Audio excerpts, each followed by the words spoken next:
Hello, and welcome to the Intro to Tableau Building Dashboard session. In this tutorial, we will build the dashboard shown on your screen. If you've been watching the other tutorials, you should already have 3 worksheets that you've created in Tableau.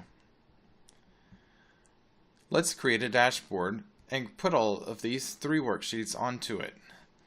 In the center of the screen at the bottom, hover over the second icon that says New Dashboard. This will open a new screen and show all of your worksheets up at the top left. We're going to take those and drag them over to the center of the screen that says Drop Sheets Here. First, let's change the size of the dashboard.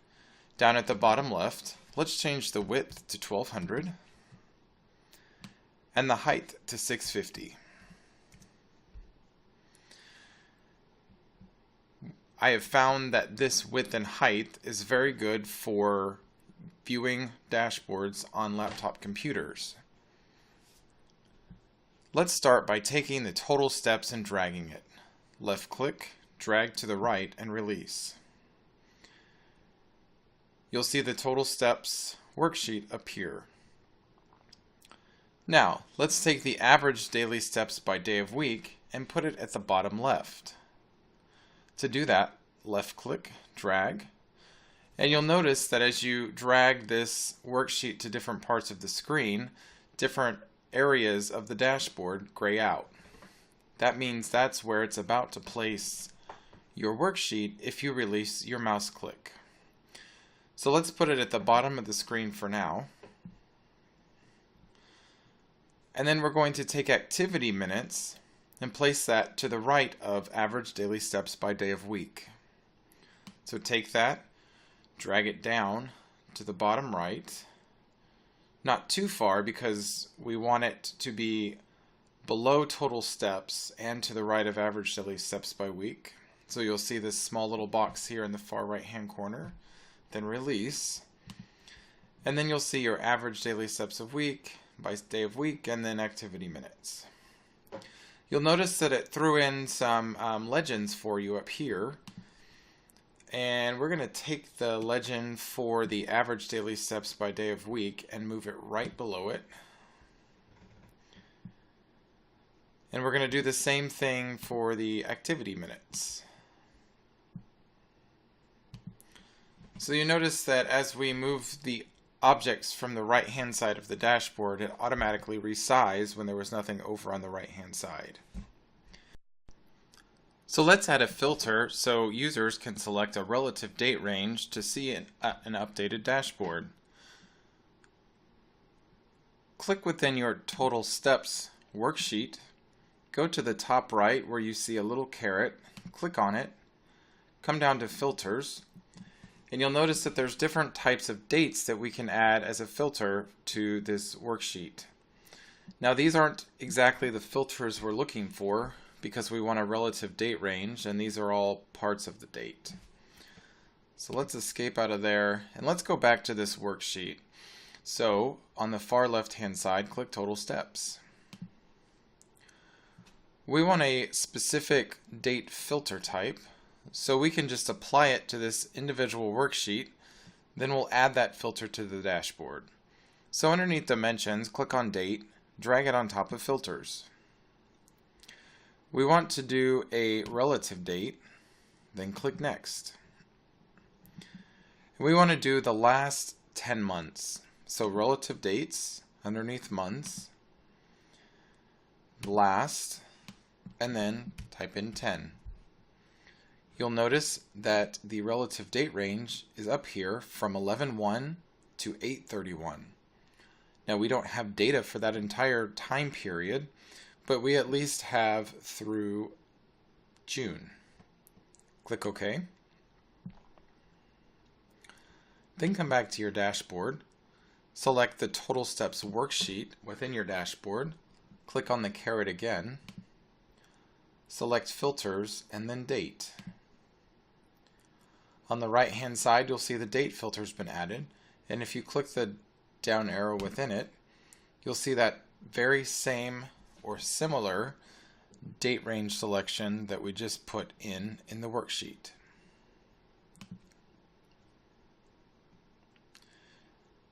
So you'll notice that if we make a change to this, maybe the last 5 months, which in our case would be April and May, it only updates the total steps worksheet. Well, that's not very useful in our case because we want everything to readjust based on that date selection.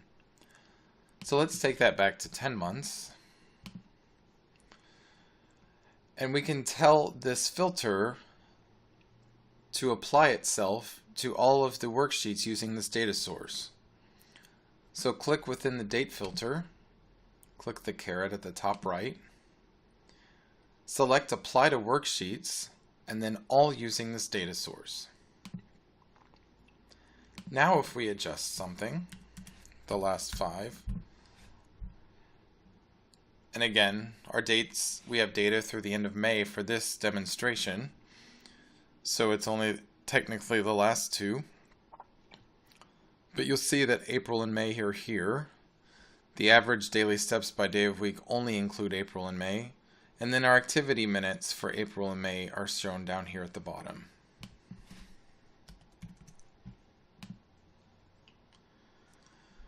So we can add a title to the top of this dashboard by dragging the text object and dropping it at the very top.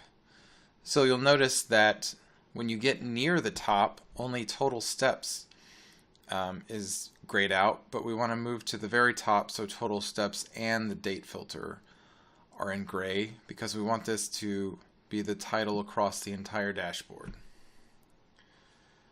Now we could just key in your step summary here and adjust the font, or there's a special feature over here called Insert, where we can insert the sheet name. And in our case, the sheet name would be Dashboard 1. Let's bump up that size just a little bit, make it bold, and then click OK. And you'll see it took up almost half of the dashboard. So let's make it smaller by hovering over the gray box at the bottom, clicking on it and dragging it up until you get to a point where it looks good. And we'll just rename that Dashboard 1 to Your Step Summary. So down here at the bottom, double click on Dashboard 1 and type in Your Step Summary. Press Enter, and then your title will automatically update. Now let's throw in 2 images. So far, everything that we've added has been tiled on the dashboard, so it snaps together. For these images, we're going to make them floating because we want them as close to the side of these visualizations as possible. So underneath New Objects, select Floating. Then click and drag Image over to the right-hand side. And underneath the images, wherever you downloaded them, let's select the fitbit.png and click Open. You'll notice that it's outside of my dashboard, so we can just resize that and make it a little bit smaller. And then we can position it anywhere we want on this dashboard. So we'll keep it over here to the right, maybe make it a little smaller. Personal preference at this point. And then we're going to add the image of my Fitbit. So take image one more time and drag it over to the far right hand side. Select the Fitbit and click Open. And then we can make this a little bit smaller, but then still looking pretty good, lining up pretty close to the visualization.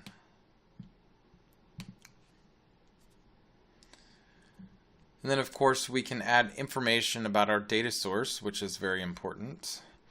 So let's switch back to tiled. Select text, drag it to the top right, and let's just let our users know that we've grabbed this from Fitbit.com.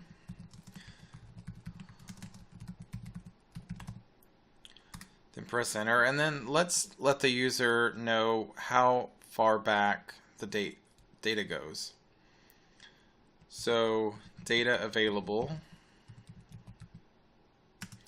07/01 2015 through 05/31 2016.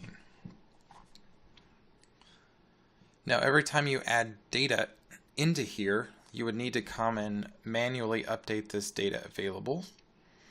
In a future video, we'll show you how to make this dynamic so you'll never have to update it again. Then click OK, and that looks good. Now, date up here at the top right, for a brand new Tableau user, it might not be obvious that that's a filter. So let's indicate that by taking some text. Yeah. And sometimes it becomes nearly impossible to get text on top of the first filter. So we're going to do it backwards by putting it right below it. And then just say filter.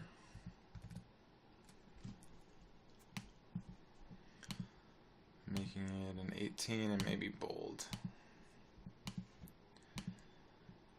And then we're going to take date and the dots on the very top, click and drag and make it drop it right below filter. So that might be a little too big, so just double click on it if you want to edit it. And maybe make it a 14 and click OK. And if you wanted to add additional instructions, you're more than welcome to. We can throw in select a relative date range. And then we can unbold that, make it smaller, and maybe italicize it. Make it super small. Italicize it, and that looks better. So thank you for watching the Intro to Tableau Building Dashboard tutorial.